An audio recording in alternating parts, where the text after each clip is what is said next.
박성재 전 법무부 장관에게 징역 25년의 중형을 선고한 이진관 재판부는 여러 면에서 지기현 재판부와 달랐습니다. 지기현 재판부는 계엄을 이틀 전부터 준비했다고 했습니다. 반면 이진관 재판부는 2023년부터라고 봤습니다.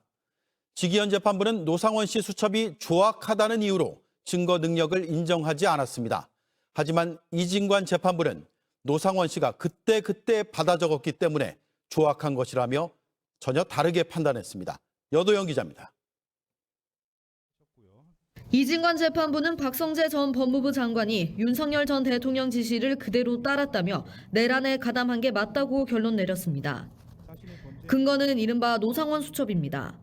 윤 전 대통령 지시를 받은 김용현 전 국방부 장관이 노상원 씨와 논의했는데 논의 내용이 수첩에 담겼고 박 전 장관을 통해 실제 이행됐다고 판단했습니다. 박 전 장관이 계엄 당시 지시한 출국 금지 등 여러 조치가 수첩 내용과 맞아떨어진다는 겁니다. 김용현은 법무부에 대한 협조 요청 사항으로 출국 금지 조치, 구검시설 운용, 수용 여력 확보, 서울중앙지방검찰청 소속 검사 등 인력 활용 방안을 논의하였는 바 이는 노상원 수첩의 증거 능력을 인정하지 않았던 지기현 재판부 판단과 배치됩니다. 모양, 형상, 필기, 형태, 내용 등이 조악한 데다가 그렇게 중요한 사항이 담겨져 있던 수첩이라고 보기에는 무리가 있습니다. 이에 대해 이진관 재판부는 노 씨가 그때 받아 적었기 때문에 조악한 것이라고 반박했습니다. 그러면서 계엄 준비 시점도 앞당겼습니다. 12.3 내란은 즉흥적으로 결정된 것이 아니고 적어도 2023년부터 준비되었습니다. 계엄 이틀 전 윤 전 대통령이 계엄을 준비했다고 본 지기현 재판부의 판단을 마찬가지로 뒤집은 겁니다. 이렇게 되면서 2023년 군사령관 인사와 윤 전 대통령의 비상대권 언급이 장기 독재를 목적으로 계엄을 치밀하게 계획한 정황으로 볼 수 있는지 등 주요 쟁점이 2심 내란 전담 재판부에서 정리될 거로 보입니다. JTBC 여도현입니다. 하고 변명으로 일관하고 단 하나의 책임을 지려는 모습을 안 보였던 사람이 그동안 또 불구속되어 있지 않습니까? 맞습니다. 옛날에 구속영장에서 기각되고 해서 그랬던 사람이 어제 구형량보다 더 많이 선고를 받고 법정 구속된 것에 대해서 속이 시원했죠. 네. 게다가 제가 그때 아마 내란 직후였는데 그 법무부 장관, 그러니까 박성재가 법사위에 나왔었어요. 그랬죠. 예, 오동훈 공수처장으로 나와서 당시에 공수처가 수사를 하고 있을 때여서 빨리 옆에 있는 저 내란 공범부터 빨리 구속해라 라고 제가 막 소리 지르고 그랬거든요. 네. 너무 화가 나가서 그때. 그랬더니 그때 박성재는 자기가 왜 내란 공범이라고 그렇게 함부로 말하냐? 막 이렇게 막 또 따지더라고요. 예. 그랬는데 그게 이제서야 구속이 된 거죠. 이제서야 예. 진실이 확인이 되는. 예, 이제서야 구속이 된 겁니다. 예. 너무 속 시원했고요. 한편으로는 어제 재판부가 그 얘기를 했어요. 아래로부터의 내란보다 위에서의 내란. 네. 이게 굉장히 위험하다. 그래서 거기에 대해서 명확하게 단죄한다라는 것들을 분명히 밝혔는데 그 부분이 저는 굉장히 중요했던 요소라고 보고 있어요. 그렇군요. 변호사님은 어떻게 보셨어요? 전체 총평을 해주신다면? 저는 진짜 이런 판사가 한 명이라도 이렇게 뚜렷하게 있어줘가지고 네. 국민들이 그래도 살만하다. 이제 사법부에서 그래도 네. 자존심을 지키는 판사가 있고 그리고 제대로 된 네. 그 법 정신의 기초에서 판결을 좀 정신 차리고 하는 판사가 있구나. 네. 왜 뭐 초범이라고 봐주고 막 그랬잖아요. 네. 일반적인 재판하듯이 기계적으로 자판기처럼 하는 판사들도 있었는데 그래서 정말 속 시원하고 요즘에 좀 답답하잖아요. 네. 답답한 마음이었는데 어제 판결 보면서 진짜 막 소리 질렀어요. 저거지 막 이러면서 이야 네. 이진관 역시 이진관이야 예. 막 이러면서 그러니까요. 네. 예. 그리고 판결 이유를 쭉 읽는데 하나하나가 맞아. 내가 저렇게 생각했는데. 맞아. 저거야, 저거. 예. 계속 너무 조목조목. 공감. 네, 왜 감형이 안 되는지. 예. 아까 말씀하신 예. 그 밑에서부터의 계엄보다 예. 위에서부터의 이 내란이 예. 더 위험하다. 예. 더 위험하고 더 성공할 가능성이 많기 때문에. 네. 예. 그리고 당신들은 이게 며칠밖에 안 됐다. 계속 윤석열이 얘기하는 게 그 그렇죠. 몇 시간 그거 해가지고 뭐 잠깐 하려다 마치 만 겁니다. 해프닝이었던 것처럼. 네, 예. 한번 그냥 국회 한번 아이쿠 좀 일 잘못하시네요라고 한번 경고하려고 그런 거다. 경고성 계엄. 근데 이진관 판사가 그걸 박살냈잖아요. 그렇죠. 그게 아니라 이거를 당신들이 자제해가지고 경고성으로 끝난 게 아니라 경고성이 아니라 잠깐으로 끝난 게 아니라 그 당시에 목숨 걸고 군인들이 오는 거 뻔히 보면서 따다다다다다 군용 헬기 날아가는 거 보면서 네. 여의도로 몰려간 시민들하고 자제했던 군인들하고 네. 그리고 목숨 걸고 담 넘고 들어갔던 국회의원들이 막은 거 아니냐. 맞습니다. 그러니까 당신들은 하다 만 게 아니고 하다가 못한 거다. 음흠. 그 얘기를 탁 짚어주니까 네. 너무 속이 시원한 거예요. 그러니까요. 그리고 저는 그 왜 맨날 가명 사유 있지 않습니까? 네, 뭐, 그렇죠. 예, 뭐 전과가 없고 공직 공직에 생활, 뭐. 오래 생활하고. 근데 네. 이것은 이진관 판사는 제한된다고 판단했어요. 맞아요. 예. 그게 되게 중요한 부분인데, 그러니까 공직 생활을 오래 한 것은 국가와 사회에 그만큼 공로했다라는 것을 인정하는 멘트로 그동안 써왔는데요. 네.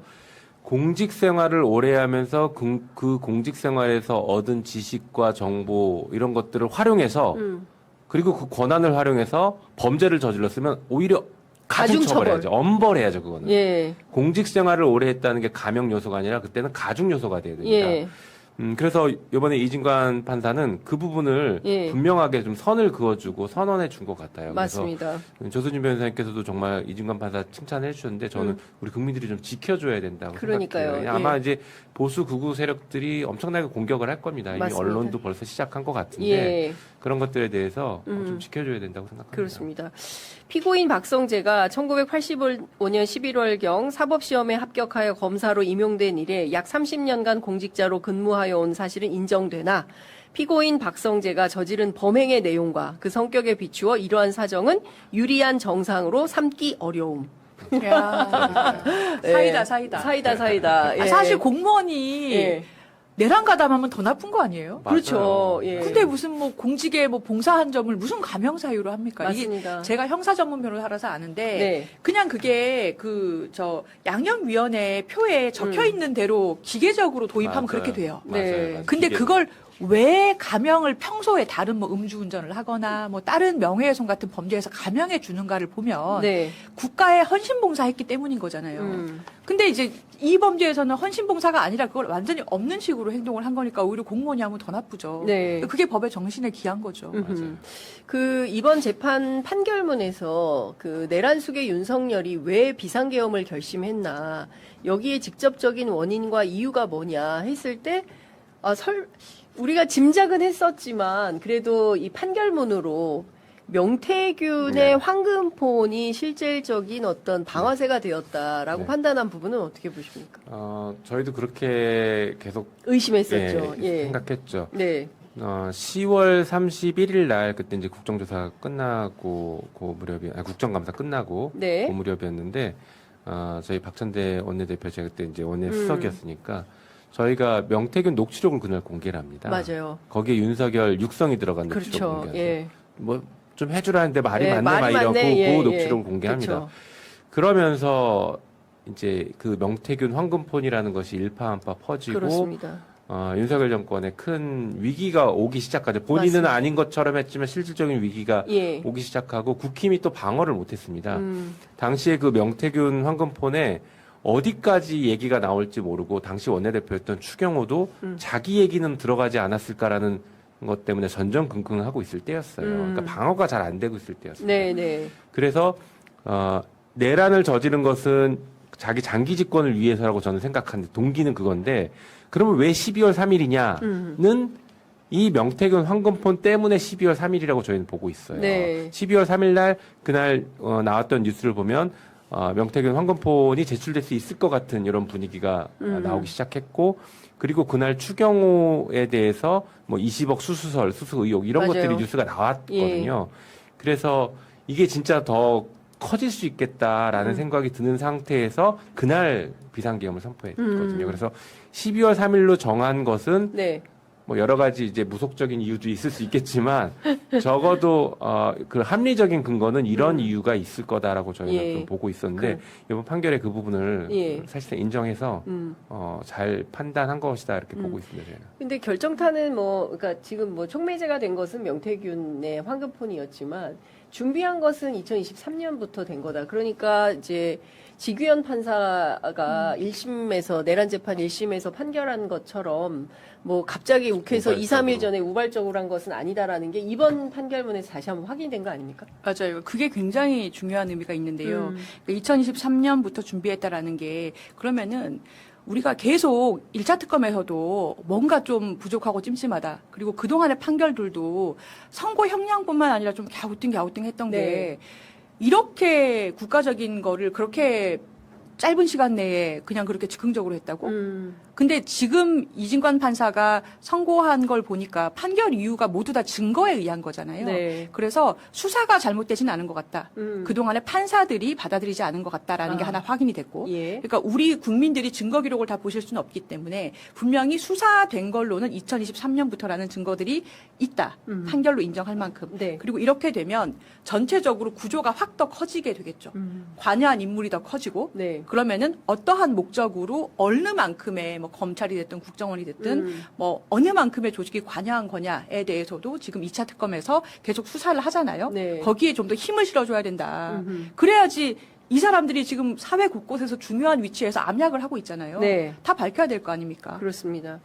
그러니까 지금 이번 한 30쪽 정도 되는 재판부의 설명 자료만 읽어보더라도, 이진관 판사가 이 내란을 관통하는 범죄자들의 이력의 그 증거 관계를 쫙 증명을 해서 결국에는 이 재판이 어디까지 이제 귀결이 되어야 하는 약간의 로드맵 같은 것도 저는 읽혀지더라고요. 하나하나 좀 여쭤보고 싶은 것은 노상원 수첩이 계속 인정이 안 됐어요. 그리고 실제로 노상원 수첩과 관련해서 지규현 판사는 뭐 글씨가 뭐 조악하게 써져 있고 뭐 블라블라 막 이런 주장을 했는데, 그와 관련해서도 이진광 판사는 뭐라고 얘기를 했냐면, 노상원의 수첩 필기가 조악한 것은 노상원이 김용현의 발언을 그때그때 현장에서 받아 적었기 때문으로 보이고, 수사기관이 발견하기 쉬운 장소에 놓여 있었던 것은 윤석열 등의 내란 행위가 이른바 친위 쿠데타라는 성격상 실패할 가능성이 거의 없어서 수사기관이 가까운 시일에 수사를 개시할 가능성을 예상하지 못하였기 때문인 것으로 보인다. 따라서 이런 사정만으로 노상원의 수첩 증명력을 부정할 수가 없다. 이렇게 판시했습니다. 아주 정확한 판단이죠. 네. 일단 그게 우발적인 계엄 내란이다라는 게 일단 행위 자체로 틀렸어요. 왜냐하면 우발적이면 네. 국회만 오면 되지 선관위 왜 갑니까? 그렇죠. 선관위를 가는 건 계획적이란 얘기예요. 예. 우발적일 수가 없어요. 예. 예. 그래서 그렇게 봤던 지기현 판단 자체가 잘못된 것이죠. 네. 그리고 노상원 수첩은 정말 이제 중요한 역할을 했는데, 오래 전부터 준비했고, 굉장히 치밀하게 준비했고, 정말 많은 사람들을 죽이려고 했다라는 네. 것들, 내란 목적 살인, 이런 것들이 다 기획됐다라는 아주 중요한 증거죠. 네. 그러니까 윤석열을 봐주고 싶었던 쪽에서는 애써 그걸 외면하려고 하고 증거 능력이 없거나 증거 가치가 없는 것처럼 하려고 네. 했던 것이고, 이 사안을 본질을 들여다보려고 했던 이진관 판사는 거기에 대한 증거 능력과 증명력에 대해서 네. 높게 평가를 하고 있는 것이죠. 그리고 아까 말씀하신 것처럼 실제 노상원 수첩이 그리고 실행이 됐지 않습니까? 체포조 이런 맞아요. 것들이 체포조. 실행이 됐기 때문에 네. 노상원 수첩의 내용은 신빙성이 매우 높은 것이죠. 그리고 아까 말씀하신 것처럼 이게 지금 오래전부터 준비됐다. 예를 들어 2023년부터 준비됐던 뭐 증거들 정황들이 있다라고 말씀하셨는데, 그렇기 때문에 이 내란의 목적은 장기 집권, 본인의 장기 집권, 그리고 집권을 공고히 하려고 하는 그런 것이에요. 그게 네. 실제 나중에 최상목, 그죠? 최상목 장관에게 건넸던 이 메모를 보면 네. 퍼즐들이 좀 맞춰져요. 거기에 뭐라고 되냐면 국회 해산하고 비상 입법기구 만드는 맞아요. 것들이 들어가거든요. 예, 예산 예, 확보하고. 예. 그리고 노상원 수첩에는 개헌 얘기가 나옵니다. 예.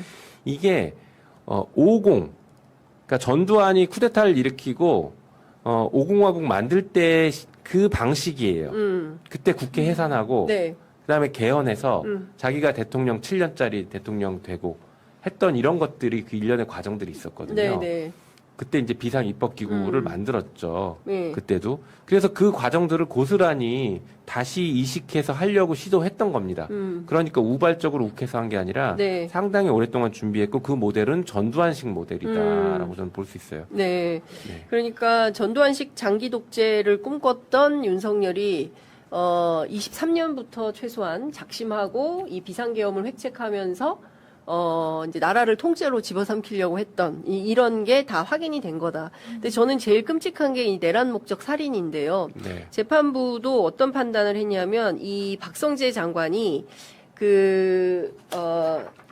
7쪽에 보면 군병력 등을 동원해서 국회를 봉쇄하고 국회의원을 정치활동 금지 포고령 위반 현행범으로 체포 구금할 것이라는 점도 알고 그리고 그로 인해서 유혈 사태 가능성을까지도 논의했다고 보는 것이 가능하다, 합리적이다. 이제 이렇게 판시를 했어요. 그러니까 실제로 유혈 사태가 나서 사람들이 죽거나 다치거나 그리고 실제로 체포를 통해서 국회의원들 아이고 여기 계시지만 저 A급 수거 대상이었습니다. 노상원 수첩에. 그 심정이 어땠어요? 그거 알았을 때? 그 한참 뒤에 알아가지고 어이. 그때는 이미 그래도 좀 정리가 된 상태라 충격이 크진 않았는데요. 처음에 알았으면 진짜 무서웠겠죠. 그러니까 안 그래도 추위를 많이 타는 스타일이라 갑자기 추워지는데 갑자기 그 여기 겨울에 이렇게 서늘한 거야. 끌려가면 어떻게 했을까. 예, 그러니까. 네. 근데 A급 수거 대상이었겠어요. 조수진 변호사님뿐만 아유, 아니라, 맞아요. 예, 뭐 우리 저희 뭐 기자님들도 다 맞아요. 기자님 한 B급 되고 제가 C급 되겠죠. 아마 그러니까. A급에 다 숨어 있을 거예요. 뭐 이렇게 하여튼.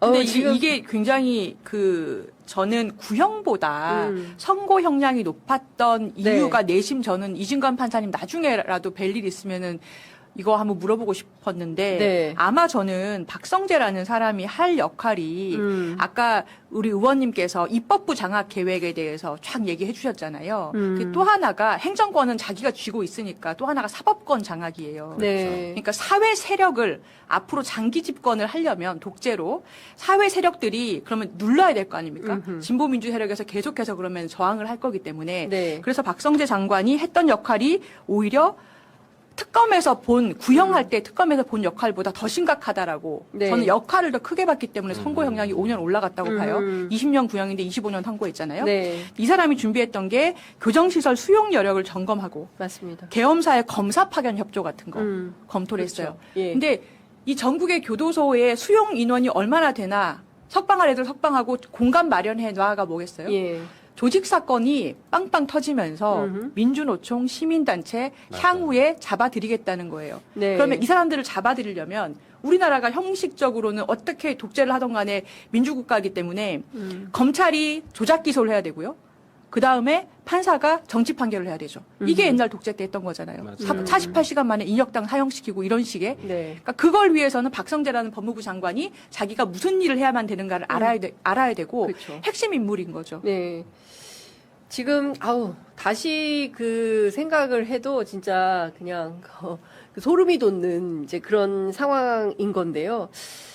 다 떠나서 이진관 판사처럼 이렇게 명료하게 판결문을 써주셔서 다행이지. 안 그랬으면 또 이렇게 법꾸라지들, 맞아요. 법기술자들 빠져나가듯이 다 빠져나갔겠다 싶고, 이번 판결문을 잘 들여다보면, 이제 또 다른 차원에서 이런 것도 수사를 본격화해야 돼. 앞서 말씀해 주신 대로 이제 계엄사의 검사 파견한 것 등 관련해서 심우정 검찰총장에 맞아요. 대한 수사 여지도 조금 남겨둔 거 아닌가 싶은데, 24일 날 그 소환 통보를 받았습니다. 네. 검사들 수사는 왜 이렇게 안 되는 겁니까, 의원님? 특검에서 들려오는 얘기, 1차 특검 기준으로 들려왔던 얘기들을 종합해 보면, 검사에 대한 수사 자체가 거의 불가능한 수준이었던 것 같아요. 네, 이제 검사들이 대부분 수사를 하고 있다 보니, 박성재에 대한 수사 자체도 아주 힘들게 네. 사실상 태업 같은 것들을 해가면서 박성재에 대한 수사도 저항이 꽤 있었나 보더라고요. 검사들에 의한 네. 박성재 수사 저항. 그렇죠. 그러다 보니까 박성재도 산을 못 박성재 그래서 영장 구속영장도 기각됐지 기각됐죠. 않습니까? 예. 맞아요. 그거는 법원도 문제가 있었지만 그만큼 준비하기 어려웠던 상황들도 예. 있었고 그러다 보니까 시무정으로 넘어가지도 못했고 예. 그 다음에 검찰로 넘어가지도 못했고 사법부 쪽으로도 넘어가지도 못했죠. 다 막혔었죠. 네. 그러나 이제 박성재가 구속되면서 그리고 판결에 시무정으로 넘어가는 연결고리가 그렇죠. 언급이 되면서 그 부분들이 이제 열릴 수 있을 것 같다는 생각이 듭니다. 특히 시무정이 이제 뭐 검사 파견하고 하는 이런 내란 당시의 행위들이 어떤 행위들이 있었는지에 대해서 수사를 해서 뭐 진실을 밝혀내는 것도 중요한데 네. 우리 국민들께서 되게 분노했던 지점 하나가 있었어요. 그것도 밝혀내야 돼요. 그 구속 취소에 대한 즉시 항고 포기를. 맞아요. 맞아요. 이게 연결이 되는 거예요. 왜 시무정이 저럴까? 아무리 윤석열이 임명해줬어도 윤석열한테 저렇게 충성할까? 저거는 공범이 아니고선 이해가 안 된다. 맞아요. 그때도 그때도 그런 얘기 그랬거든요. 했었어요. 예.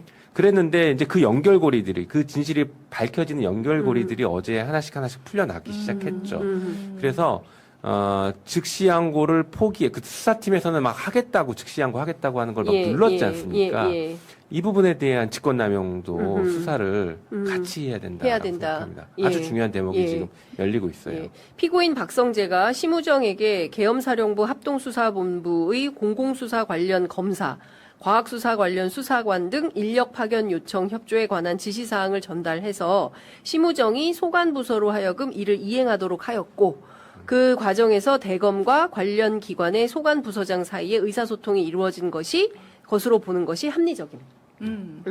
그러니까 이거는 수사에서 좀 더 밝혀야 된다. 말씀하신 대로 네.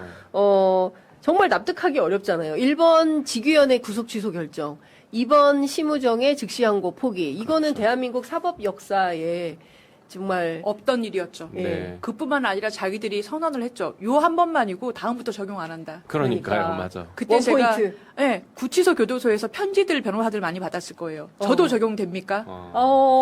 이런 식으로. 저도 구속 취소할 수 있습니까? 네, 왜냐면 자기도 똑같거든요. 그때 김용현도 하고 명태균도 하고 그다음에 김영선 의원도 하고 다 구속 취소해달라고 요구했었으나 싹 다 맞아. 대상이 아니야 너인. 이제 그러니까 오로지 신부정이 윤석열만 대상이야. 맞아요. 예. 왜 사법 역사상 처음으로 그리고 단 한 건만 윤석열한테만 해줬나? 네. 이거 진짜 공범 아니면 그렇죠. 이해하기 이해하기 힘들어요. 되죠. 네. 그렇죠. 그렇기 때문에 어쨌든 이진관 판사의 이제 재판과 판결문으로 새로운 수사의 길을 텄기 때문에 2차 종합특검에서 이거 수사할 수 있습니까?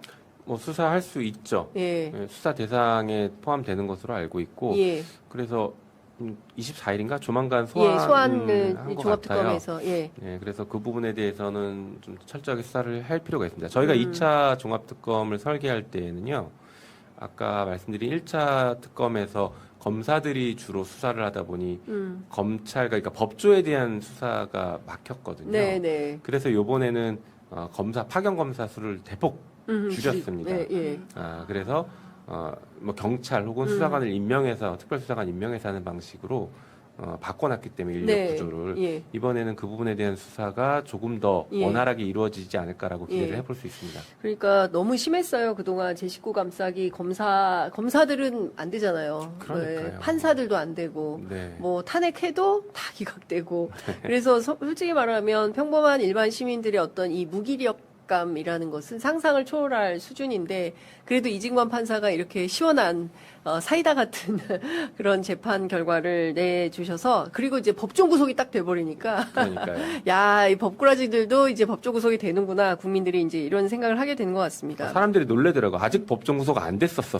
막 이러면서. 아직도 밖에 있었어? 막 이렇게. 박성재가 아직도? 막 이러면서. 그러니까요. 구속 예. 영장 말만 많았으니까. 근데 그러니까. 본인이 막 그렇게 막 항변을 했더라고요. 자기 죽어도 일정하고 어. 도주 우려가 1도 없다. 없다. 예. 근데 막 으아 이러면서 이제 끌려간 거죠. 그러니까요. 바로 증거인멸 우려가 있다. 이렇게 그걸로. 아유 그러니까요. 사이다. 네, 사이다.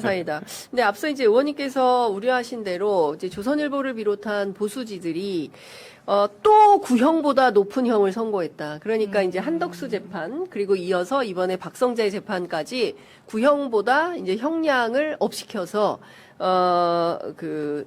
형량을 이제 선고했다라는 거예요. 그러면서 이제 이진관 부장판사가 누구냐, 어떤 사람이냐 이러면서 일종의 이제 파묘 같은 걸 해서 네. 뭐 그 사람 전라도야. 뭐 이런 거 있잖아요. 이런 거 하려고 그러는 거 아닌가 싶은 생각이 좀 드는데 어떻게 보십니까?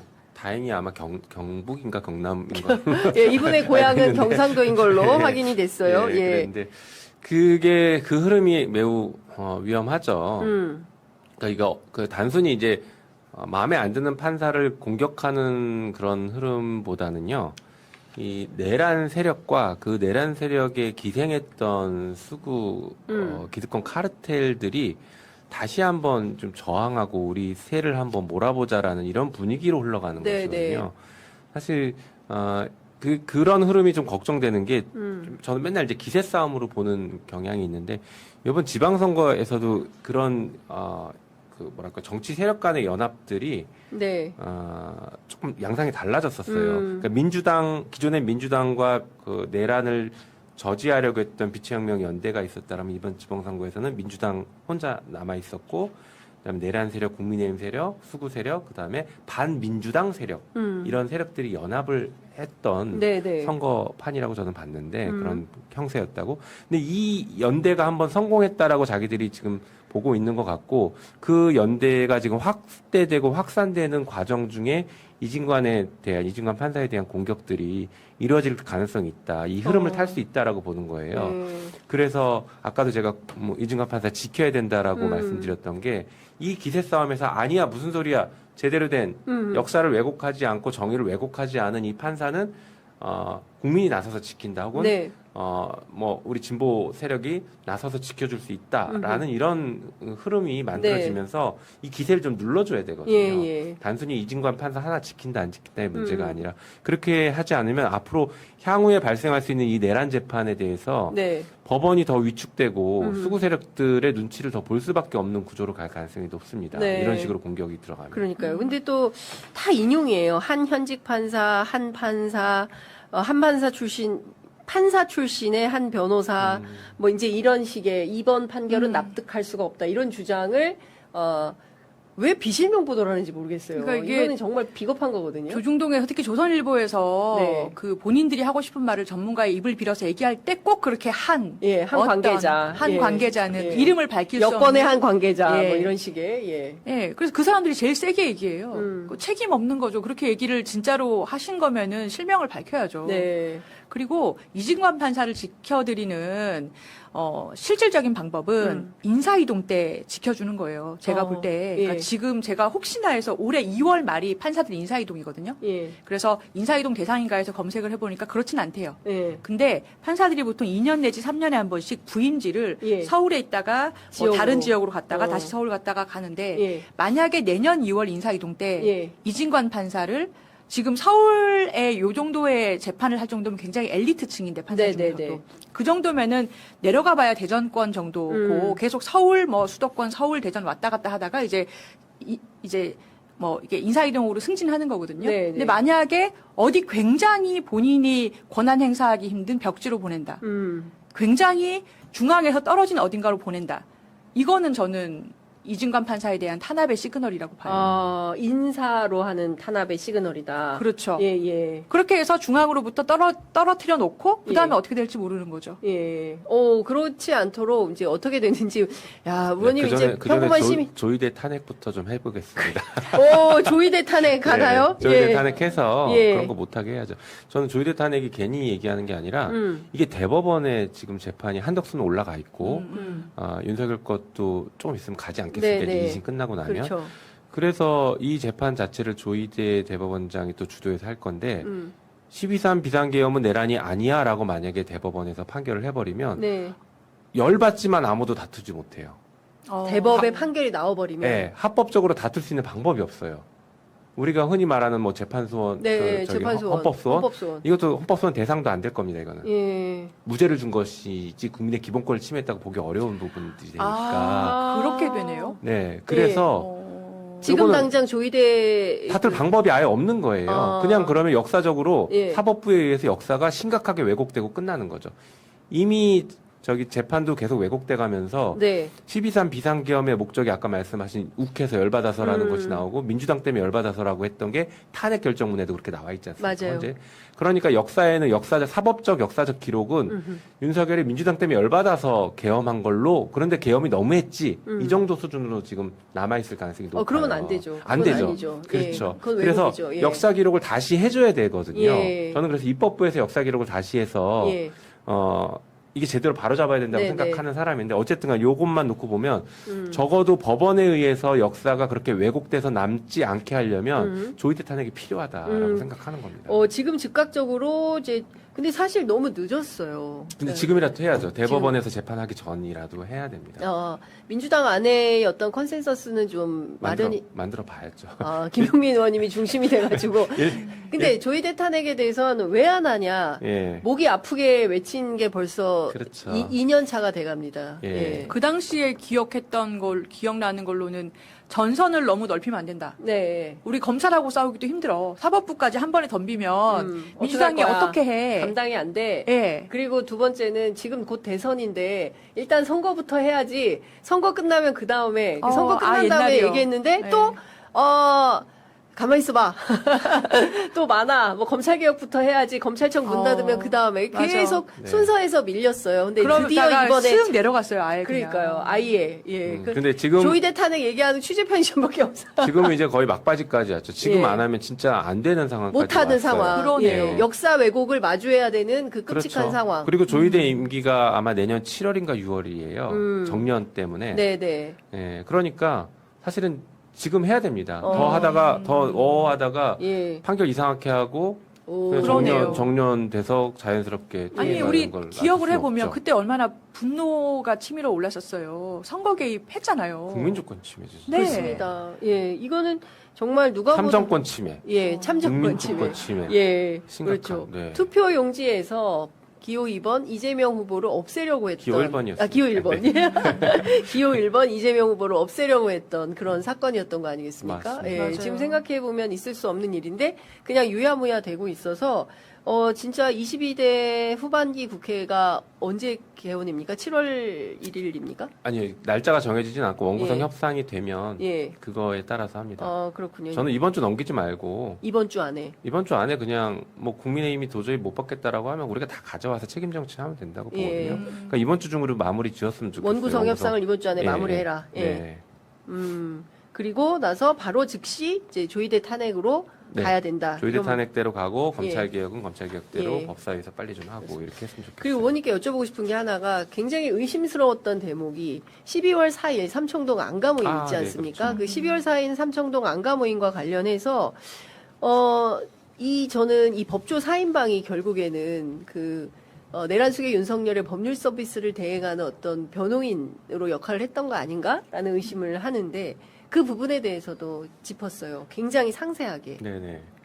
그렇죠. 이제 그 부분이 이제 그 내란을 옹호하는 문건도 만들게 하고 하는 것들이 네네. 이제 지금 확인이 돼가고 그렇습니다. 있는데, 근데 이제 그 부분과 관련해서 일단 아쉬운 것은 아쉽다는 게 이제 이진관 판사에 대해 아쉬운 게 아니라 이 상황이 아쉬운 것은 그 위증죄가 예. 공소 기각이 됐지 않습니까? 그러니까요. 예. 그 부분이 현재 이완규. 좀 예. 이완규에 대한 위증죄 네. 공소 기각이 돼서 좀 아쉽긴 한데 그래도 재판부가 이거는 수사기관이 다시 수사해서 기소하면 처벌하는데 아무런 문제가 없다라고 분명히 밝혀주고 있는 상황이라서 다시 수사를 하면 되는 문제라고 봅니다. 다만 말씀하신 것처럼 그 안가 모임의 성격에 대해서 그동안에는 계속 그냥 친목 모임, 네, 내란 저질러 놓고 그 다음날 무슨 연말 친목 모임을 합니까? 맞아요. 그것도 법조인들 핵심이 예.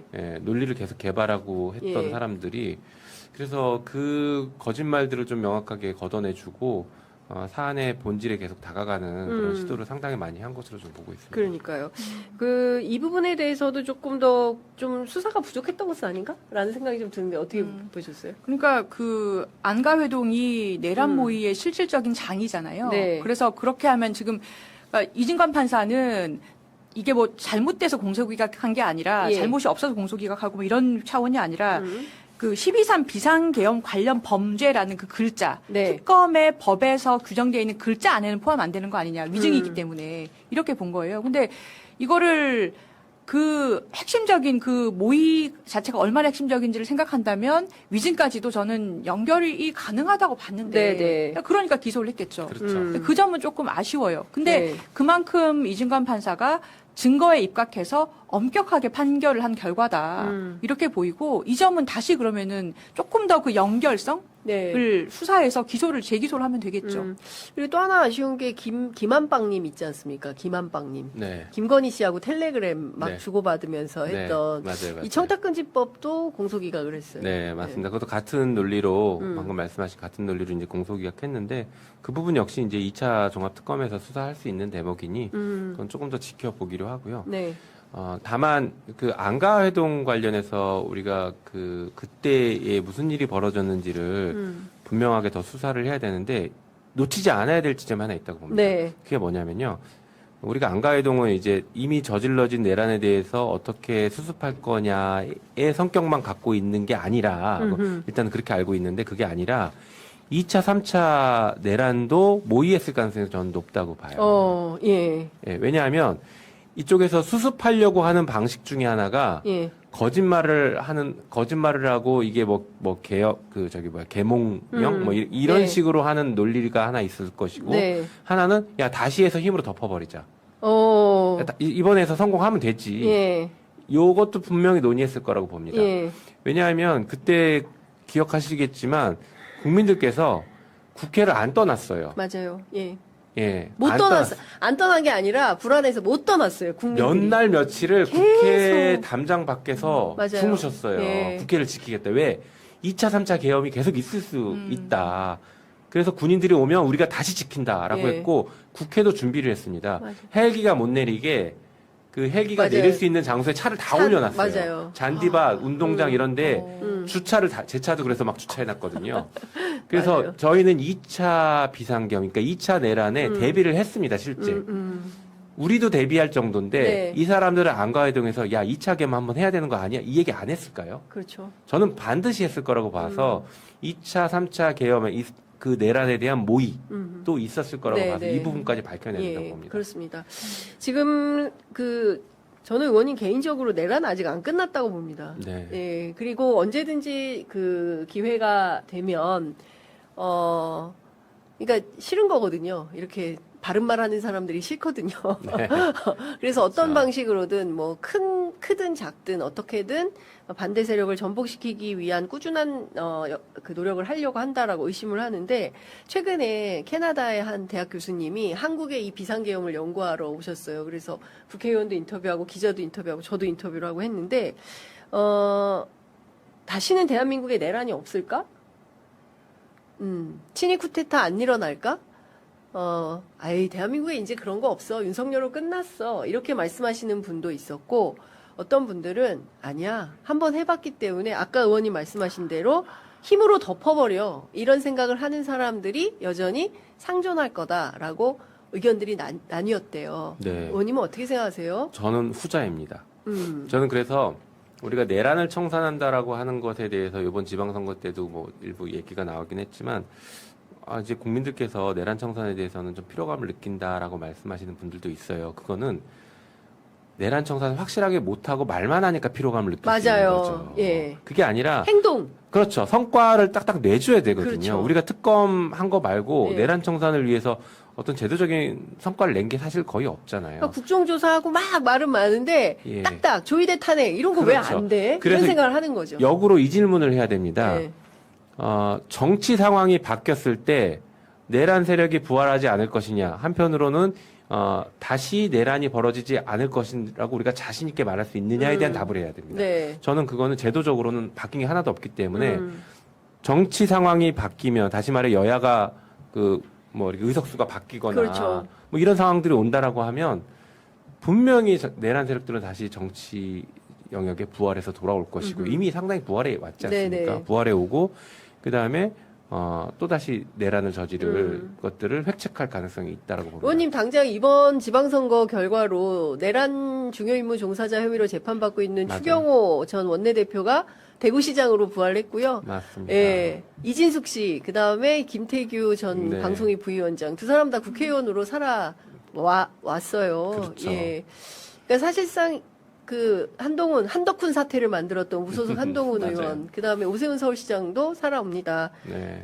이번 선거에서 청산 내란 척결이 아니라 오히려 내란의 부활이 돼버린 거 아닌가라는 우려 있어요. 네, 맞습니다. 저도 그 부분에 대해서 좀 굉장히 위험하다라고 생각을 네. 하고 있고, 그래서 아까 말씀드린 것처럼 내란이 완전히 종식됐고 우리가 내란 이전의 세상으로 다시 되돌아갈 일은 없다라고 자신 있게 말할 수 없다.